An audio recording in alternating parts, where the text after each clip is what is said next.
मैं गरिमा अग्रवाल आप सभी का वंदन करती हूँ, अभिनंदन करती हूँ। आज हम आपके लिए लेकर आए हैं अधिक मास की चौथ के व्रत का उद्यापन कैसे करें।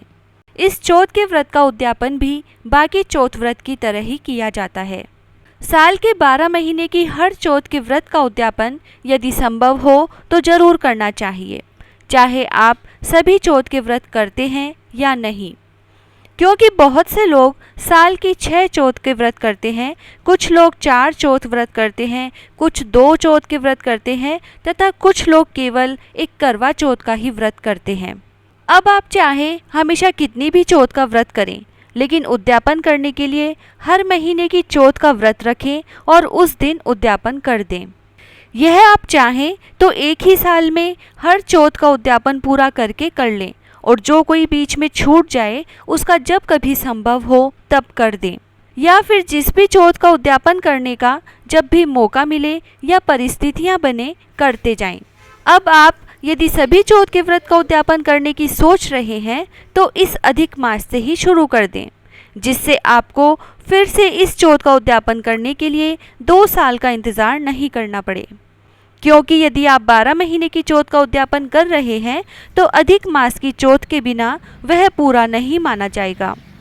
और यदि आप 12 महीने की चौथ का उद्यापन नहीं कर रहे हैं तो जो चौथ व्रत आप करते हैं उनका उद्यापन करना तो जरूरी होता है, लेकिन तब भी यदि संभव हो तो अधिक मास की चौथ के व्रत का उद्यापन जरूर करें। उद्यापन के लिए कुछ तैयारी आप पहले से ही कर लें। इसके लिए एक सासू माँ का बेस बनाएं, जिसमें साड़ी, पेटीकोट, ब्लाउज के साथ साथ सुहाग का सामान, सुहाग के सामान में मेहंदी, काजल, चूड़ियाँ, बिंदी, सिंदूर जरूर रखें। और भी कुछ रखना चाहें तो रख सकते हैं। साथ ही कोई भी गहना जरूर रखें, जैसे पायल, बिछिया, नाक का कांटा या जो भी आप अपनी इच्छा से रखना चाहें जरूर रखें। ससुर जी के 5 कपड़े रखें।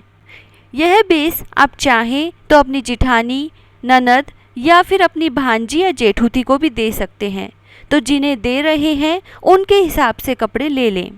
इसके अलावा 14 महिलाओं के लिए भी आपको कुछ लेना होगा, जैसे ब्लाउज पीस, चूड़ियाँ, मेहंदी के पैकेट, कोई भी सुहाग का सामान या फिर कोई भी बर्तन ले सकते हैं। जो भी आप इस तरह का कोई भी सामान देना चाहें पहले से ही ले आएं। इस सामान के साथ आप रुपए भी रखें। अब यह है आपकी चौथ व्रत की तैयारी हो गई। इसके अलावा 14 सुहागन महिलाओं को भोजन का निमंत्रण भी पहले से ही दे दें, या फिर आप परोसे भी दे सकते हैं। परोसे के लिए आप घर पर भोजन तैयार करके एक एक व्यक्ति जितना अच्छे से पैक करें। यह परोसे आप उसी दिन बिना निमंत्रण दिए भी दे सकते हैं। परोसे यानी व्रत के दिन खाना बनाकर 14 जगह एक एक व्यक्ति जितना खाना पैक कर लें और महिलाओं के घर ही भिजवा दें। उसे परोसा देना बोला जाता है।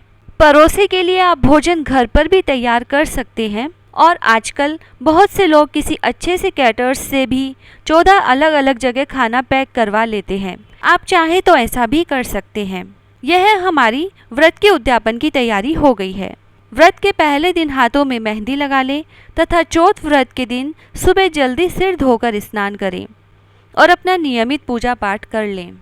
चौथ व्रत के दिन आप यदि दिन में कुछ फल, जूस वगैरह लेते हैं तो ले सकते हैं। शाम को कहानी सुने, चौथ माता की जोत देखें। चौथ माता की जोत कैसे देखें इसकी विधि भी आपको हमारे चैनल पर मिल जाएगी।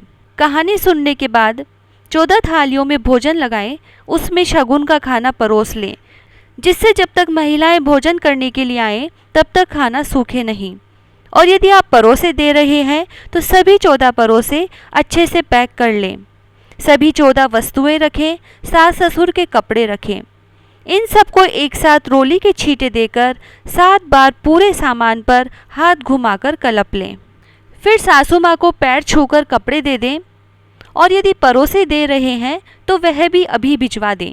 और यदि निमंत्रण दिया है तो चांद को अर्घ्य देने के बाद सभी 14 महिलाओं को जो थालियां आपने कल्पी थी वह दे दें। उसके बाद उसमें और भोजन परोसें। जिन महिलाओं का व्रत नहीं है उन्हें आप चाहे तो पहले भी खाना खिला सकते हैं। खाना खिलाने के बाद सभी महिलाओं को तिलक करें और रुपए और वस्तुएं पैर छूकर दे दें। उसके बाद परिवारजनों को खाना खिलाकर स्वयं भोजन करें। इस तरह बहुत ही सरल विधि से चौथ व्रत का उद्यापन किया जाता है।